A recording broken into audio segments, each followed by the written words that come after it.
5ই আগস্টের পর থেকে আমাদের খুব নির্যাতন এবং টর্চার চলতেছে প্রতিনিয়ত। আমরা কিছুই ধরতে পারতেছি না, গাছগাছালি আমাদের কেটে সব শেষ করে দিয়েছে।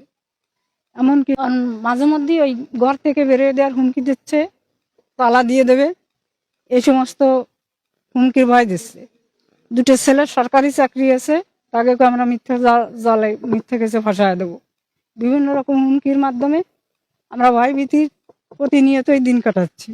আমার জারে ভীষণভাবে মারপিট করে, আমার মারপিট করে ভীষণভাবে। আমারও এই যে ছোট ছোট বাচ্চা নিয়ে এখানে যাতে বসবাস করতে পারি, সবার কাছে অনুরোধ, আপনাদের কাছে একটা সুষ্ঠু বিচার চাই যে এখানে জানি আমরা এই সংখ্যালঘু বলে যেন কিছু না থাকে, সবাই যেন একসাথে সুন্দরভাবে এখানে বসবাস করতে পারি। আপনারা আমাদের সেই পরিবেশটা করে দেবেন, আপনাদের কাছে আমাদের অনুরোধ। 5 তারিখের পরে এই ভূমিদস্যু অথবা চোর আজাদ, এর বাড়ি হচ্ছে আস্থাল, এইখানে আইসিয়া কিছু এই এলাকার পোলাপান নিয়া, সেরাও গাঁজা মদ খায়, উচ্ছৃঙ্খল পোলাপান, এদের নিয়ে এখানে মোটামুটি জবরদস্তর ভাবে এই ভূমি দখল করছে। এরা বলে কাগজে পাবো, কিন্তু কাগজ তারা এখনো সঠিকভাবে দেখাতে পারে নাই। একটা কাগজ বাইর করছিল মাঝে, 64 দাগ দলিল করছে, কিন্তু এদের বাড়ির দাগ হচ্ছে তার বাবার কোরই সূত্রে মালিক 65 দাগে, কিন্তু সে দাগের কোনো কাগজ নেই। এখন ওরা ওই কাগজ দেখাইয়া মোটামুটি এই জায়গা দখল করে খাচ্ছে। এইখান থেকে প্রায় 7 লক্ষ টাকার গাছ বিক্রি করে নিছে। পুলিন মন্দিরে ঠাকুর দাদা বাড়ি, এটা বাড়িটা নর্মালে 10 বিঘা, এই 10 বিঘা বাড়ির উপর এসে উড়িয়েছে, ওটা জুড়ে বসিয়া এই বাড়ি বড় বড় গাছ চিনতে বাঁশ বিক্রি করছে।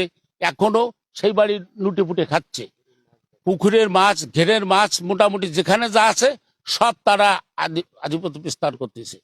এই কারণে আজকে গতকাল আবার এই জায়গায় গাছ বেচতে আসলে এরা একটু বাধা দিচ্ছে।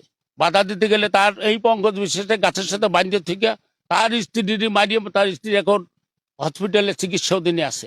এই 5 পাড়ার লোক সমস্ত হিন্দু লোক, কিন্তু মুসলমান ভিতরে আমরা সীমিত 2-4 জন লোক, আর সবে কিন্তু হিন্দুরা। তারা আজ এই মানববন্ধন হয়েছে। মানববন্ধন হয়ে আমরা এই সরকারের কাছে এরা অনুরোধ করতেছে বা বিনয় করে, এই সরকার তাদের উপর সদৃষ্টি দিয়ে তারা আবারও এই জায়গা পুনরায় যেভাবে বসবাস করত, যেভাবে তারা এখানে তার পূর্বপুরুষ কাটিয়ে গেছে, এরাও ঠিক সেইভাবে কাটাতে পারে। সকাল ভোর 5টার দিকে ওরা আসে, অনেক লোক আসে, জড়ো হয়। ওরা আমাদের জড়ো হওয়ার অনেক লোক আইছিল, কোদালিতে ঘর বাড়ি বাঁধি, কারণ একসাথে ঘর থেকে বাঁধে আমাদের বাড়ির সবারই যেমনি করে ঘরের দরজা আটকারিয়া